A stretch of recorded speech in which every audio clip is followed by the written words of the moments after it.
Welcome everybody to a panel discussion on the drive to digital transformation in education. My name is Abby Ross and I'm here from Curriki. We've pulled together the session because at Curriki, we're dedicated to digital transformation by helping educators create interactive lessons and courses through our flagship product, Curriki Studio. I spent the past 8 years in education technology as the co-founder of a company called ThinkCirca, and now at Curriki, where I've been working with educators over the past 6 months to help launch Curriki Studio. And one trend has been wildly clear, that this year has been absolutely crazy and has catalyzed a lot of innovation and opportunity in digital transformation in education. I'll be the moderator for our panel discussion today, where we've brought together an impressive group to have a lively discussion about the drivers of digital transformation in education.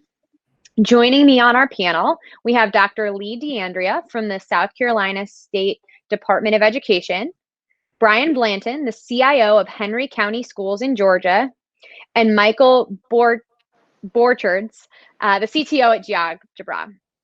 During today's panel, you can expect us to unpack the challenges of this new era of education, learn about how leaders have examined policies and programs to bring the high quality education experiences to students that are also cost effective, take a deep dive into what's working for educational leaders and in education technologists, and look ahead to discuss the future of education and innovations in technology and programs in order to design a new learning landscape.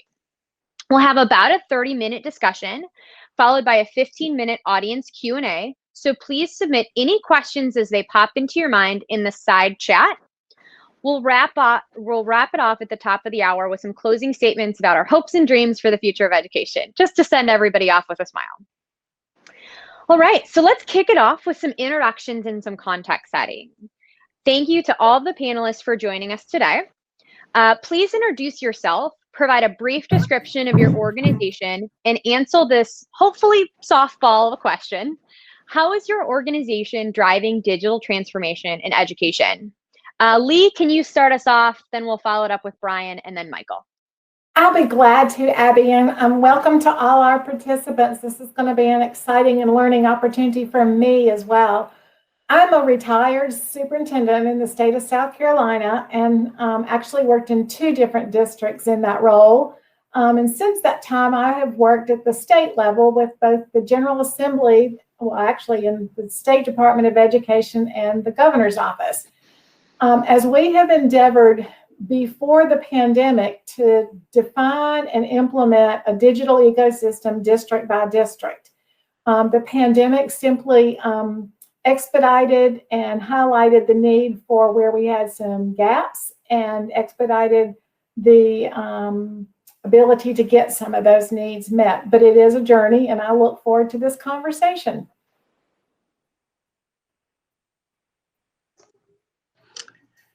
Thanks, Lee. I'll jump in there. I'm Brian Blanton. As Abby mentioned, I'm the Chief Information Officer for Henry County Schools in Georgia. So we're an organization or a district of about 43,000 students, 6,000 employees, and 3,500 teachers. We sit just on the south side of Atlanta if you're trying to find us geographically. And we're driving digital transformation by building a digital ecosystem that is highly interoperable. We're trying to put our digital resources at the fingertips of our teachers and our students through a single sign-on, really a single user interface in which they can access all of the resources that we make available to them. And obviously, to make that happen, we've had to create this in a way that all of our tools and all of our resources interoperate in a way that's seamless to the end user. So that's really been our approach. Hi, I'm Mike. I'm the CTO at GeoGebra. I'm based in Birmingham in the UK. My background is a high school math teacher. And about 13 years ago, I started working on GeoGebra. So over that time, we've built a really powerful engine for doing math. And we can use that engine in various different ways. So we've got a graphing calculator. We can do geometry. We've got a probability calculator. Recently, we've made a whiteboard software as well. And the most recent thing we've done, which is perhaps more relevant to this talk, is we've made GeoGebra a classroom, and that allows teachers to see live what the students are doing in real time. So we designed that for in a real classroom, but we've had to pivot slightly this year and made it a bit more useful for online. Wonderful. Thank you all so much for sharing and for being here today. So actually piggybacking off what kind of Michael just mentioned, I want to ask a question about responding to the times. So thinking about all of the change and kind of everything really since the pandemic hit, talk to me a little bit about how did you prioritize what you focused on to take advantage of the opportunities that came with the challenging time? So how did you prioritize the work that had to get done? What were some of those frameworks that you think were helpful? Brian, can you start us off? Yeah, sure. So, when we stepped into this, we really felt that we were well suited for the moment. Although, we put a plan together in 72 hours like everybody else. But we already had investment in devices for our students. All of those weren't at home, but most were. So for grades 3 through 12, we were sending devices home. And really thought that we were well positioned. We did need to get devices, although we had one-to-one devices for pre-K to 2, they weren't in the hands of our students. But once kids got home, we recognized that we really weren't meeting all the needs that we needed to be meeting. And part of that was just the getting resources into the teacher's toolbox. And so we really kind of found ourselves with comprehensive set of resources that we had acquired through major publishers and through supplemental providers, but not in a way yet that was easy for them to access and intuitive for them to access. So really, our focus had to be on how do we make that happen.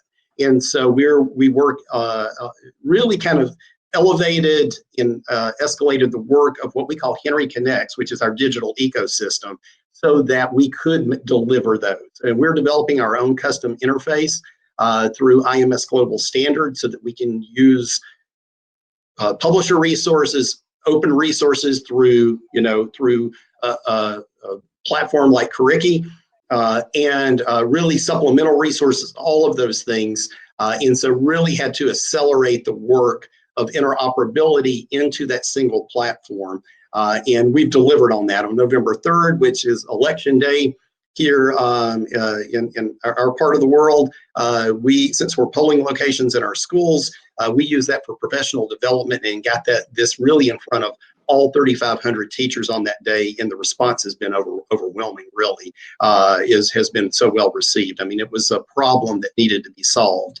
And COVID, really our quarantine provided the context for which to accelerate the work and deliver for teachers. Awesome. What an accomplishment.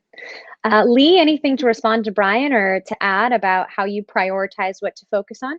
I think Brian made a lot of good points about the criticalness of needing to make sure that everything was in place in a very short amount of time. In South Carolina, literally over a weekend, we asked districts to submit their plans. Knowing that through the pilot project, we had some districts that were, like Brian's districts, pretty deep into building their digital ecosystem. They had one-to-one devices. They had an identified LMS. And so they could begin pretty quickly to with those platforms to provide that instruction in a remote or virtual environment. We also had some districts who had literally not put their toe into that water. And so the priority was to try to find some way to help them. As we said to legislators quite often, look, they're flying the plane and they're redesigning it and flying it at the same time. And so for them, that transition became part of the scariness of not only the pandemic, but how do I do this? And so the priority was to get them that emergency plan, knowing that long-term we wanted them to be into that full digital ecosystem environment. That's a great point. I really appreciate the ability to compartmentalize what is urgent, what is emergency, how do we, work on the foundation that's already been laid and accelerate what needs to be accelerated. So Michael, kind of coming from then the technology side, knowing that you're responding to the needs of educators, responding to the time, how did your organization go about prioritizing and what you should focus on? I mean, we're lucky because we could all work from home, obviously working on computers and so on. So that was in a really good place to respond. And the way we work very fast. We do releases. We try and do a release once a week, or maybe once every 2 weeks. So we can really respond quickly. So I suppose the challenge is really collecting the feedback from the users. We're lucky to have, we've got a big worldwide community already built up. So I suppose we're in a good position there just to get feedback. We've got, users will tell us very strongly what they want. And Abby, I'll just say, Michael makes such a great point. And I go back to the analogy. When you're flying a plane that's in crisis mode, time is a commodity that you cannot afford to squander. And so being able to get feedback and to turn around and make adjustments almost momentarily, certainly on a daily and weekly basis, is critical. It's just, and I think that's a lesson we've learned, that even going forward, we cannot go back to the operating modality that we might have been in as a system where things took a long time to respond to. So thanks, Michael, for making that a point.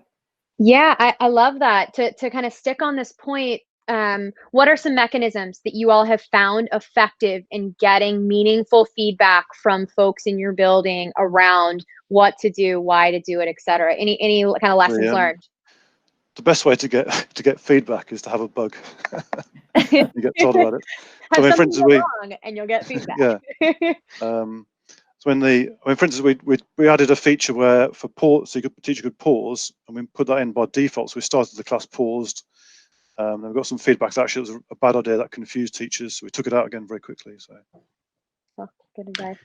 Yeah, we found that really setting up office hours for teachers to be able to call in for support was a great way for us to garner some quality feedback.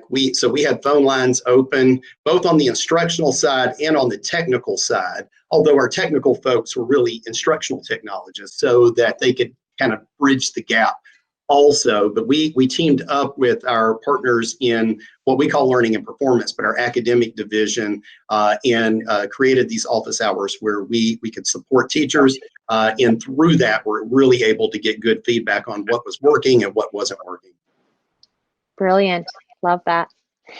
All right, so the next question I'd love to kind of post to the group here is around digital transformation around specific learning design. So tech journalist Kara Swisher says that the biggest trend in technology exacerbated by COVID is that what can be digitized will be digitized, and learning is no exception. But when we think about blended learning, right, what are the areas where you are seeing the fastest innovation in digital learning?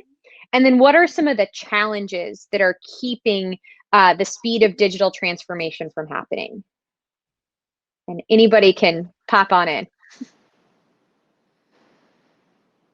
I suppose, I mean, the challenge is students having the right devices. So I mean, there are students where there are households where every student has their own device and has their own room, but there are other households where they're sharing one computer or 0 computers, or they've got not very good internet, so they can't go on the Zoom call or whatever. I think that's the biggest challenge. Is that I think that's perhaps one of the worries, is that this is probably making the divide bigger than it has been, and I think it's going to set back some children a lot. Yeah, Mike makes a really good point there. In our own district, we found ourselves in a pretty good position because our students already pretty much had devices, but that doesn't mean that they had access, right? And to Mike's point, not all of our kids had broadband access at home. And so we were really challenged in that respect, and found a great partner in Sprint who helped us get hotspots in the hands of every student who did not have a broadband access. And where they wouldn't work, then really we had to we partnered and do partner with a nonprofit out of Washington called Everyone On, to be able to bring low-cost internet to a home where a hotspot may not be active. But when students don't have access, then I think they found themselves really at the disadvantage that Mike speaks to, in that divide. I think also, speaking more specifically, Abby, I think to your question, I did jot down when you mentioned that, I wrote down engaging, because part of the challenge is we may now be connected with students and having some sort of interaction, but are we really getting learning engagement happening with students who are remote? And that's when the quality tools really come to play. The best of OER resources that might be able to help, or core instructional resource from a major publisher, or a supplemental platform. And so that's really where we found ourselves, and where we continue. I think all of us continue to find ourselves, is how do we create this blended environment now that is engaging in a way that really we do have an equivalent learning experience as we do with students face to face. Brian, I'll pick up where you stopped, and just say that conversation, for those of us that are old enough to remember when we were taught the Madeline Hunter way of teaching, have now had to look at, well, what does the new teaching plan, teaching methodology, strategy look like? And yes, a lot of the content, Abby, has been digitized very quickly. But how do you put that together in a lesson plan that differentiates the instruction, personalizes it for students, and at the same time engages and provides an interactive environment, student by student and class by class? The challenge and the piece that's moved the slowest for us, Abby, has been what Michael and Brian both mentioned, and that's access. I had a person in South Carolina say to me, what we really need is we need to replicate the, forgive me if I get the date wrong, 1928 or 38 act in which rural electrical co-ops were created, and we provided and made sure we had electricity going to every region of this country. We need something very similar in this state. We actually bought millions of dollars worth of hotspots. Our providers worked with us. But when there are no towers there and there's no access, then you've got to go in and build something. And so that's going to take a while. Our South Carolina General Assembly has passed a bill to provide that. But I'm sure we're not the only state in this country with some very remote and rural. And I'm sure around the world there's some places that, that access is really the primary barrier right now. Absolutely. Well, I appreciate the perspective on that, understanding the limitations of infrastructure and how we always keep an eye to equity and access for all learners, so that the speed of innovation can be equitable. In this digital transformation, talk a little bit about how collaboration within your organization has shifted. We all have Zoom fatigue, knowing that meetings look very different, but what have you learned, and what are you inspired by how you're seeing people change the way in which they collaborate? So what's going well? And then follow that up with, what's still missing? What's still a gap? I'll just start off with one of the elements that are one of the sharing opportunities and collaborative environments that has worked extremely well. And that is that everybody has been, I say everybody, districts have been in sort of the same situation, the large ones, the small ones, the remote ones, the suburban ones, and the willingness to share among staff. not having to reinvent the wheel, everything from here's our new communication with parents for students that are 100% virtual to here's our discipline policy now for online learning just over and over again, I've been in meetings and heard people say, will you share that with me? And they've said, absolutely, yes. And so sometimes in the past, maybe we just didn't provide that opportunity, but this has certainly opened up that collaborative conversation. And literally the professional sharing has been just a highlight here. Yeah, Lee, I think that is essential. I've also found that, part of the secret sauce in success during COVID has been the alignment of purpose between groups. And so our partners in academics and my team have worked really hand in hand in partnership to solve for the district's needs, for our teachers' needs, for our students' needs. And it goes really beyond, and I'm proud of that from our district, but it goes well beyond that. In Georgia, we're very fortunate to have strong state leadership through Dr. Keith Osborne. And they really, our metro area CIOs, we talk regularly. We have a monthly call, but we have, sometimes daily text chats. And we're solving these problems in really kind of in partnership, and then even nationally. And I was able to share with Lee recently, but I have a counterpart in South Carolina, in her state, in Pickens County, who's part of my national network, and we're all solving these problems together. So I think alignment of purpose and really working together, sharing in the way that Lee's talking about is essential. Wonderful. I don't have anything much to add because I work from home and our HQ's in Austria, so I'm doing Zoom anyway. So I've not really noticed much difference. Michael, how does your tool help to try to align collaboration amongst educators, amongst learners? Does the tool do anything to drive collaboration, and how you think about that with the digital setting? Yeah, definitely. So the GeoGebra classroom I mentioned earlier, so the teacher can see live what the students are doing. And what we'd like to, the sort of next obvious step is then allow collaboration as well. So the teacher can then take charge of what the student's doing and show them something. So that's probably the next step. That's hopefully coming very soon. Wonderful. Cool.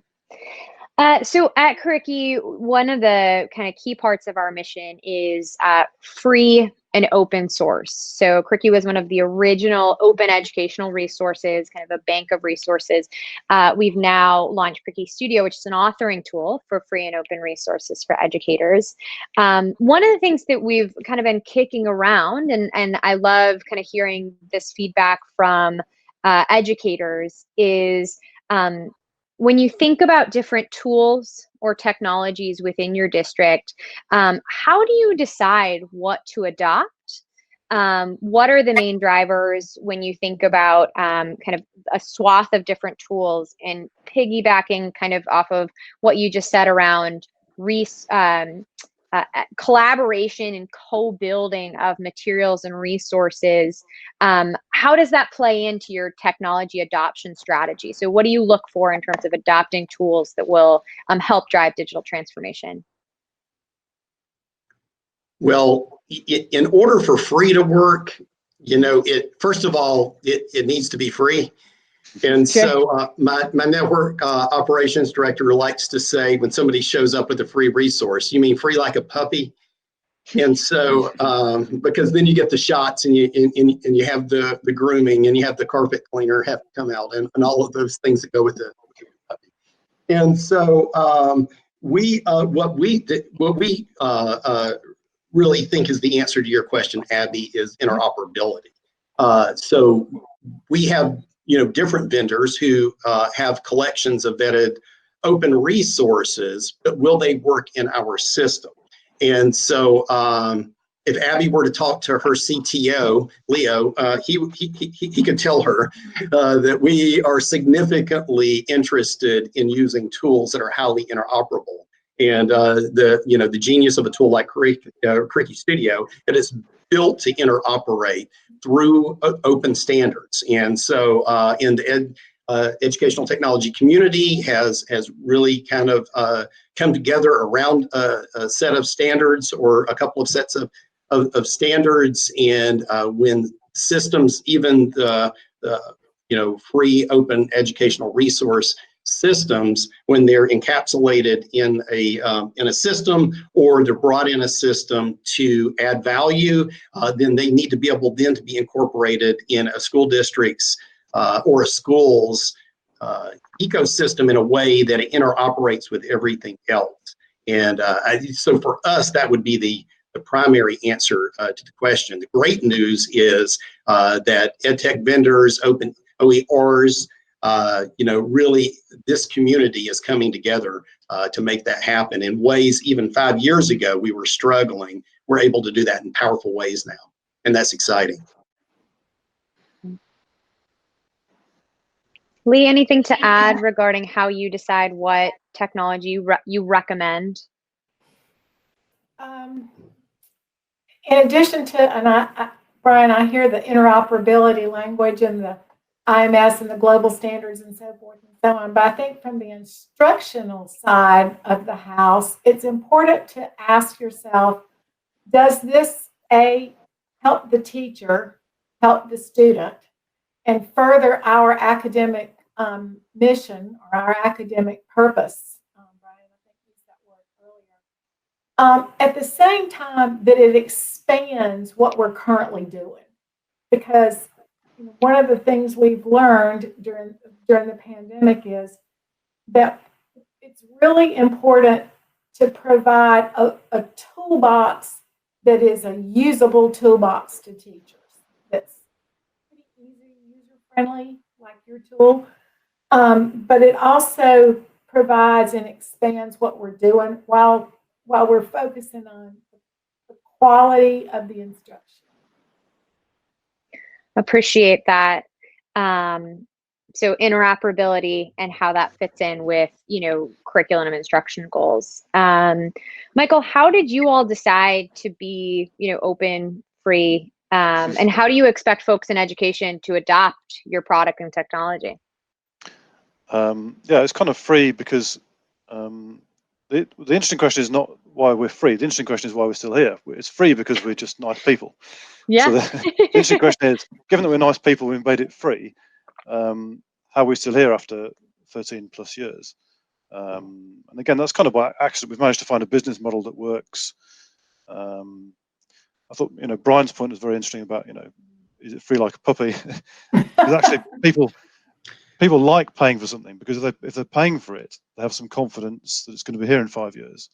So that's a big problem, is that because we're free, we have no adverts. Teachers come to us and they say, what's the catch? There isn't one, which it's kind of hard to believe. So yeah, I think the sustainability is quite an interesting question. Interoperability is also that's becoming increasingly important. I mean, sort of 5 years ago, we just built everything ourselves, whereas now we're thinking, we need to be a bit more efficient. And if we use the IMS standards, we can work with people like Curriki, and it's more efficient. Then we can for everyone.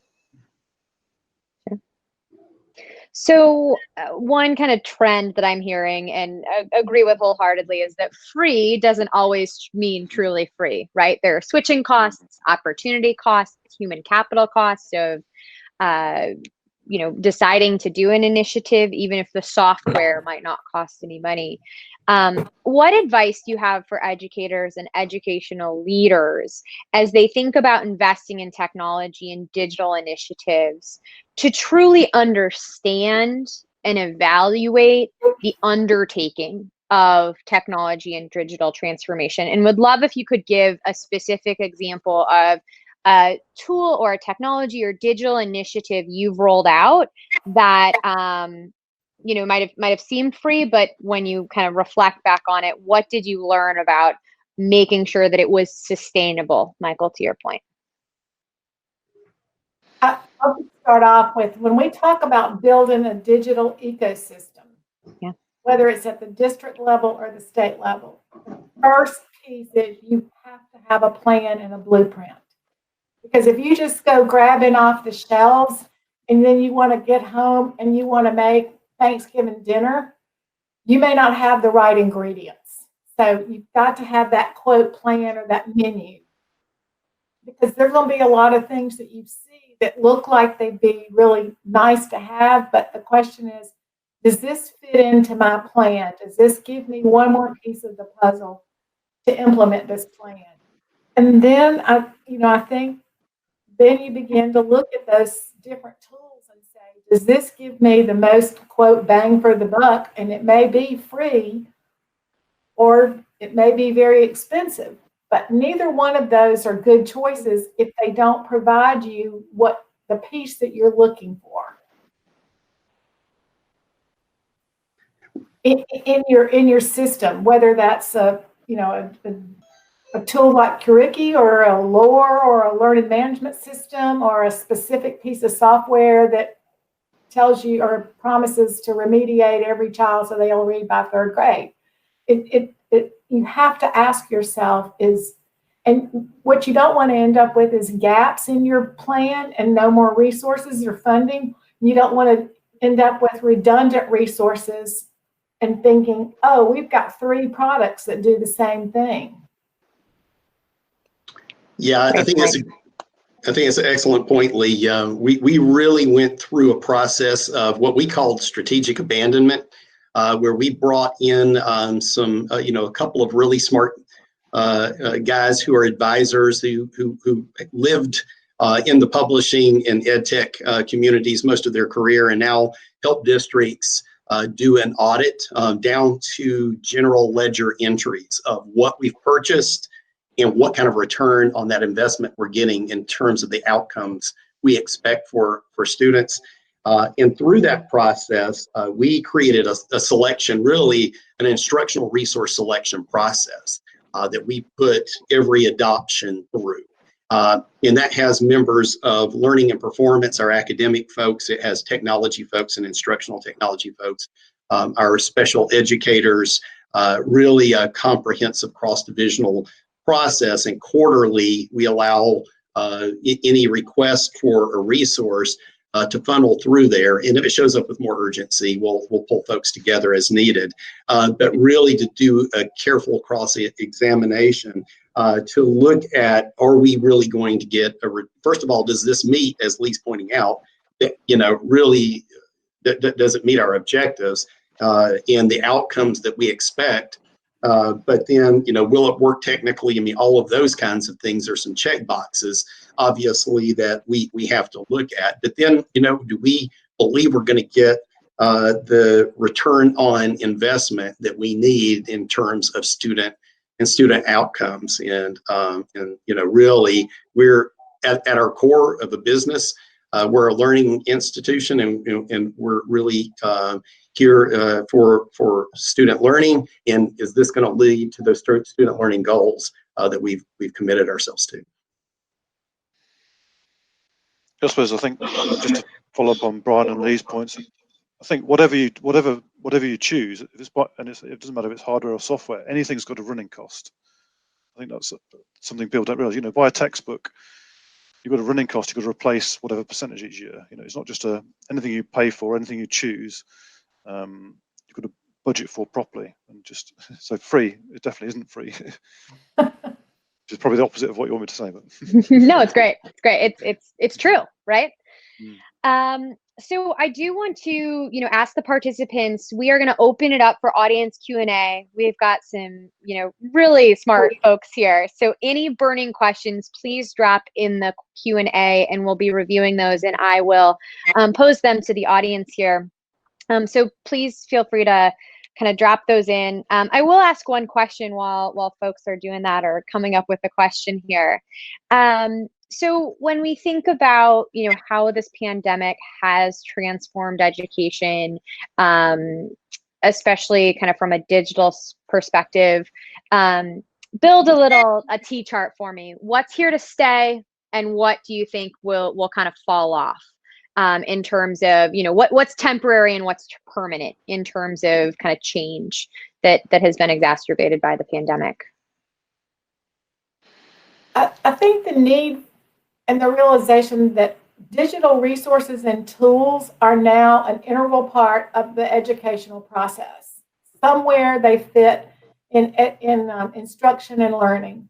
I think the exclusive virtual environment will be certainly always here for some students and families, but we're going to see a lot of return to face-to-face as soon as it's safe, simply because of the volume of wraparound services that just are not well delivered in a virtual environment, from nursing to guidance to special ed and et cetera, et cetera. So I think that part will drop off in terms of the number of students who elected to be in virtual environments before the pandemic or during the pandemic.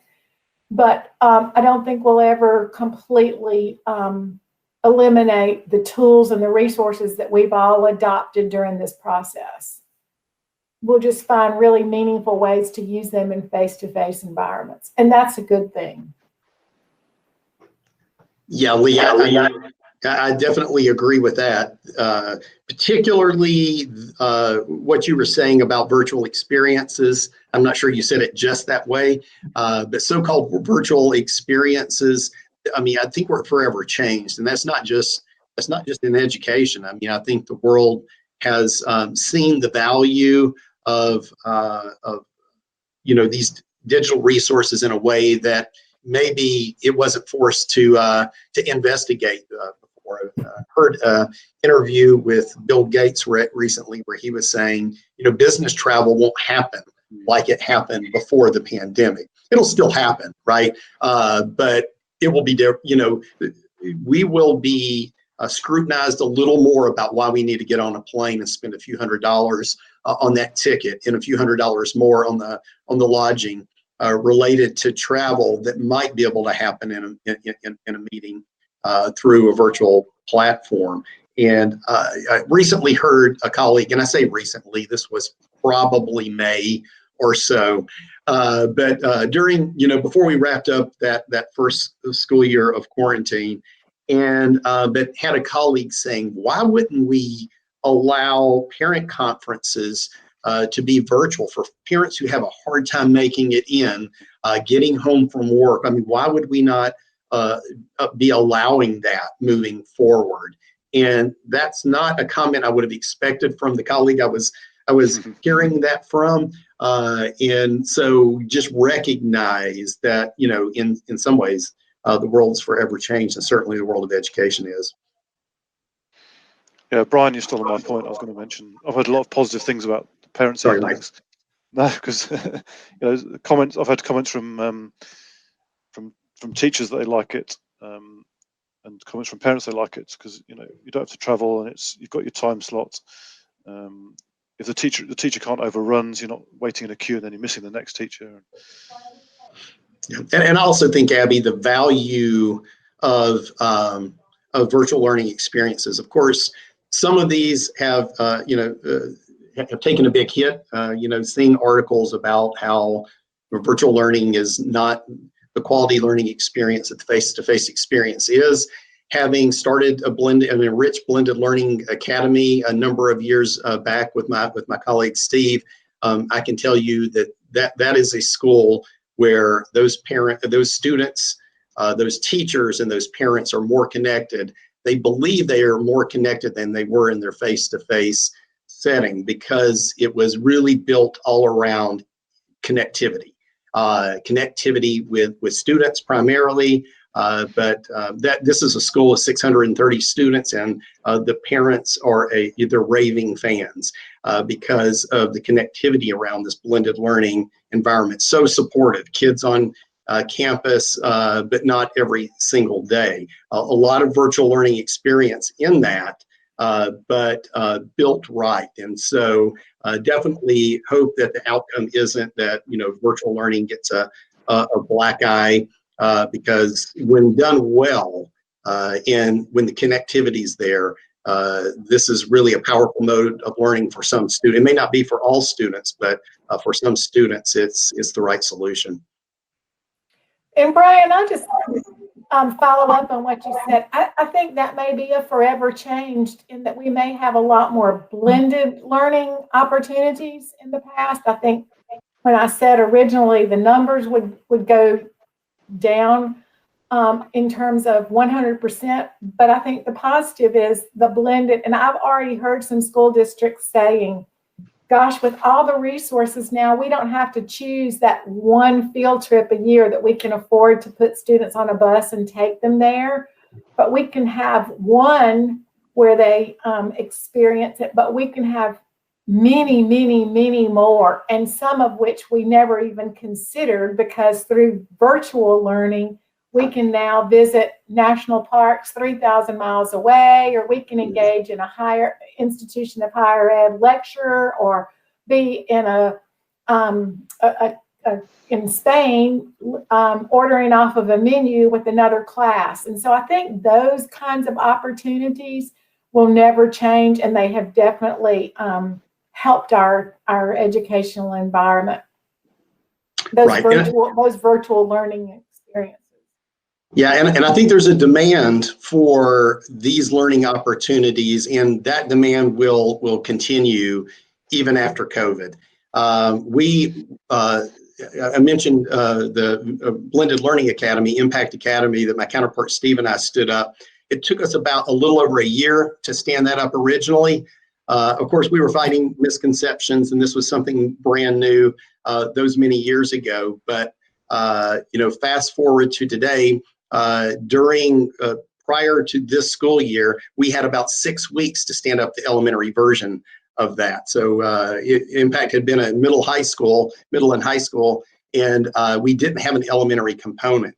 And COVID really kind of paved the conditions for and certainly the demand for us to extend that down to elementary, and then to expand what we had. So sure, we're doing remote with teachers in schools, and connecting back in with their kids, but our virtual programs are really our blended learning programs have grown significantly, and we only see that trend continuing. And that trend also, and I'll just give you a really quick example of a great personalized learning experience that I was able to be a part of earlier in South Carolina. A world civics teacher was in high school, encouraged the students to partner with in the country in which they were studying a foreign language. So it might have been French or Spanish or Mandarin Chinese, whatever they were studying. And then to find an open source resource that had either a cultural or historical opportunity for them to engage in. And so the students, you ended up with every student personalizing their learning experience through those virtual networks, and it being relevant to them in more than one learning environment. And so those are the kinds of things that they just won't go away, because they're so rich and so meaningful and so engaging. That is a great example. I love when students are the creators and the owners of their own learning. That's great. So we've got a couple of audience questions here. Thank you so much for chatting in. Mark has submitted 2 questions, and I'm going to combine his questions into one. So we've heard the analogy about building the plane or rebuilding the plane while flying it. For each of the participants, what is a aha or an uh-oh moment that you learned while building the plane while flying it?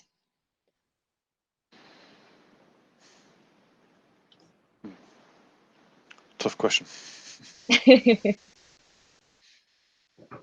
I think mine and our state, the aha has been, we're in crisis mode, and we can either get here behind the wheel and drive the results to some extent in how this transforms our educational system, or we can literally let it be done to us. And that's probably not a really good analogy when you're thinking about being in a plane in crisis mode, but the aha has been that we have rallied around, and I say rally, between the General Assembly, the districts, our State Department, the partners, and tried to find the good and move forward in what was probably needing to be done anyway. It's a great answer.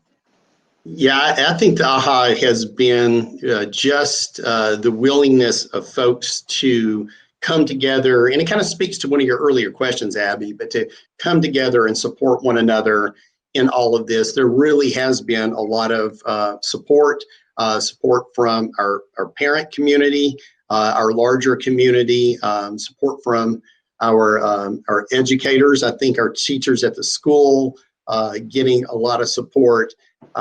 If we flip that to the I think the is just the amount of weight that everyone has felt, and didn't necessarily, because it happens so progressively, and when you're in the middle of a crisis, you don't really recognize that. We have fantastic folks in our organization that are there for the health and well-being of all of us, and we have an entire division that kind of focuses on that, and just so blessed to have those folks there to support. But I really think, we all are responsible to take a step back and recognize what's on the partner that's sitting there in the room with us, and the weight that they're feeling, because we all feel the responsibility for these kids to learn at high levels, even in the middle of what we're going through. I think probably the for me is realizing that reliability is much more important, because I think teachers are much more stressed if they're out of their comfort zone. They haven't got the students in the class, and then if they're then relying on our tool in that situation, it's much more of a problem if it doesn't work. So it's a fantastic point from a technologist standpoint. The next question comes from Mike. Can you speak about some of the data challenges as it relates to aggregating the data from those new and open systems to inform educators in an accurate manner? Whew. It's a great question. I'll take a stab at that one, if I may, Abby. And it's good hearing from my old friend Mike Hadaway, who was on those early journeys for virtual learning and blended learning experiences with kids in Henry. But that is a challenge, right? When you're pulling resources from lots of different platforms to be part of your plan, then how do you aggregate data that provides the value in the data that you need to see? We're kind of bringing all of that into a single system. So we're really kind of bringing that into our learning object repository as kind of our core central resource for these for all of the other resources. And even if that sits out on a vendor's platform, if we bring what we call the thin common cartridge, or a connection, a deep link to that resource into our lore, then we are able to do some pretty good analytics on that data. And again, we talked a little bit about interoperability standards, and so there's one called Caliper that allows us to be able to do some analytics on the back end. But to Mike's point, I believe you do lose some ability to analyze data that you might have in a platform that's from a major publisher, say, if your users are going directly to that platform. So really you have to balance that user experience. And I'm going to send them to this platform and that platform and a third or fourth or fifth platform, or bring all the resources from those platforms into a single repository to really enhance that user's experience, being able to gain access and put those resources at the fingertips of a teacher. I think, Mike, there is a trade-off. And we have to work hard to solve for the challenge of that trade-off. Not an easy problem. Yeah, I think it's I think all the bits are there to solve this problem, but it's not a solved problem. I mean, let's say a teacher wants to set an assignment in Microsoft Teams and they want to set a GeoGebra object in that. We're not at the point where, we can do the self-checking and Microsoft Teams can do the setting assignments, but the joining them up is just we're not at a point there where that's possible. I think the big companies are waking up to they need to support the IMS standards, but we're not there, I don't think, at all. Absolutely. Wonderful. Well, this has been a fantastic discussion with a lot of really great perspectives shared and some tangible advice and feedback for, what digital transformation has looked like in districts and organizations. I want to end on kind of just closing statements from the panelists here. Some of which I think probably just like puts a period at the end of the sentence in terms of some of the trends we've talked about on the call here today. What do we have to be hopeful for when it comes to digital transformation in education? And I'll go in reverse order than we started. So we'll kick it off with Michael, then Brian, and then Lee to wrap us up. I think one big thing for me is just that students and teachers and parents and everyone really has got used to doing video calls. I think that's a really good, and that's, it's not an easy skill. People are very nervous about that the first few times they do it. I think it's really good that everyone's, or a lot more people now are confident doing that. You go on a video call, you don't have 5 minutes of faffing about. You just go on it. It's just like a telephone call. It just works on the whole. It's a great point.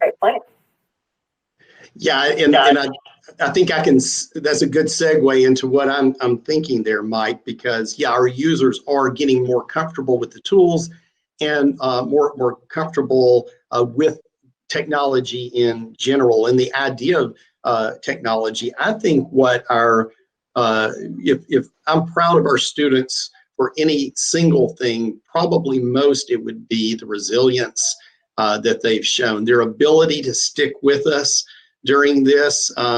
We have what we call CARES teams that go after kids who are disconnecting and disengaging, but the resilience of these students and our teachers, I think during all of this, having gained that, the skill set that Mike's kind of talking to, getting more comfortable with the resources, and folks are just have been really tough, so to speak, during what have been, painfully hard times on folks, both, emotionally and in terms of the challenge of learning. And so I just think the resilience of our folks, both our educators and our students, have been, one of the big positives. Abby, I'll try to conclude with bringing those two ahas or those 2 points together and really focus on the wonderful collaborative spirit that I think you've seen and articulated here, not only in that one state, but in another state and across the world. And that's what people do in a crisis. A lot of, the community, the parents, the teachers.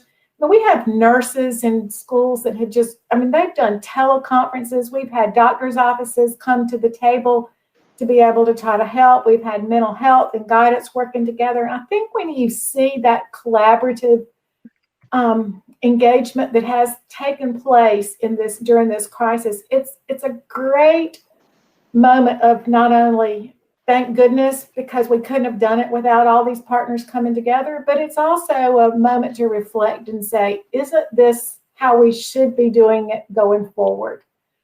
Our students need and depend on a digital eco environment, and they need the services. So how do we bring all the partners together and continue to work together?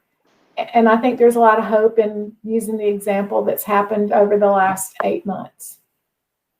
Absolutely.